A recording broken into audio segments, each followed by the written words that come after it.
কেবল আকাশপথে নয়, কখনো উত্তাল সাগর, কখনো বা বিপদসংকুল বন বাদার পাড়ি দিয়ে স্বপ্নের আমেরিকার পথে পা বাড়াচ্ছে অনেক বাংলাদেশি। 20,000 কিলোমিটারেরও বেশি পথ পাড়ি দিয়ে কেউ পৌঁছাচ্ছে, আবার অনেকেই পথেই মারা যাচ্ছে। একই পথে আরও দুই ভাইয়ের সাথে আমেরিকায় গেছে নোয়াখালীর আশরাফুল হাসান। যুক্তরাষ্ট্র থেকে ফিরে আরও জানাচ্ছেন শামীম আল আমিন।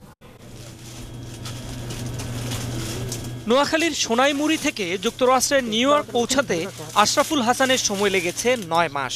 এর মধ্যে 3 বার সাক্ষাৎ মৃত্যুর মুখে পড়েছিলেন, একবার টানা 15 দিন প্রায় না খেয়েই থাকতে হয়েছে। গ্রোসারির দোকানে কাজ করা হাসানকে এই সময়টায় পাড়ি দিতে হয়েছে 7 সাগর, 13 নদী, হাজারো বিপদ। প্রত্যেকটা দেশে দালালাতে এবং কি প্রত্যেকটা ক্ষণ আমাদেরকে রুমের ভিতরে বন্দি এবং বলতেছে তোমরা এখনই যাইবা, এখনই থাকবে, এখনই টাকা লাগবে। প্রতিটা স্পটে আমাদের মরণের সম্মুখীন। দালালের খপ্পরে পড়ে হাসানকে পেরুতে হয় 8টি দেশের 20টিরও বেশি শহরের সীমানা। ভুলে থাকতে হয় ক্ষুধা, তৃষ্ণা, ঘুম। সামান্য এতটুকু জায়গার মধ্যে আমাদেরকে 3 জনকে বসে রাখতে হতো। আমরা বলছি যে যাবো না, দালাল বলতেছে যাও তোমরা।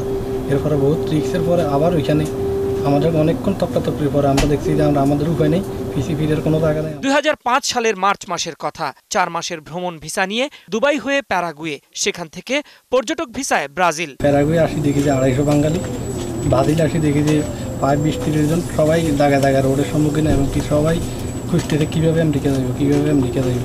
বাসে ইকুয়েডরের কিতো, এরপর কলম্বিয়ার সান আন্দাস, সেখান থেকে স্পিডবোটে 9 ঘন্টায় আটলান্টিক পাড়ি দিয়ে নিকারাগুয়া, কার্গো ভ্যানে গাদাগাদি করে গুয়েতেমালা সিটি, পরে সড়ক পথে 24 ঘন্টায় মেক্সিকো, আরও 16 ঘন্টায় যুক্তরাষ্ট্রের টেক্সাস সীমান্ত।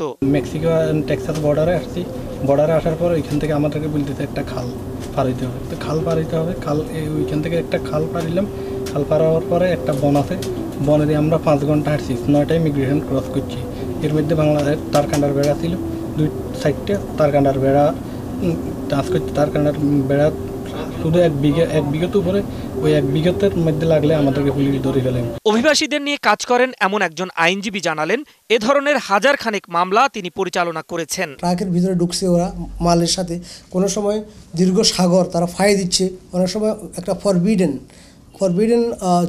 জঙ্গলকে তারা রাত্রে ফায়ার দিচ্ছে। এবং এই ধরনের জায়গায় অনেক সময় আমরা বহু সময় শুনেছি লোকের গুলি করে security force kill them there.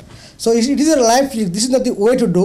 তিনি বলেন, মৃত্যু ঝুঁকি বাদেও এভাবে যুক্তরাষ্ট্রে ঢোকার চেষ্টায় নষ্ট হচ্ছে দেশের ভাবমূর্তিও।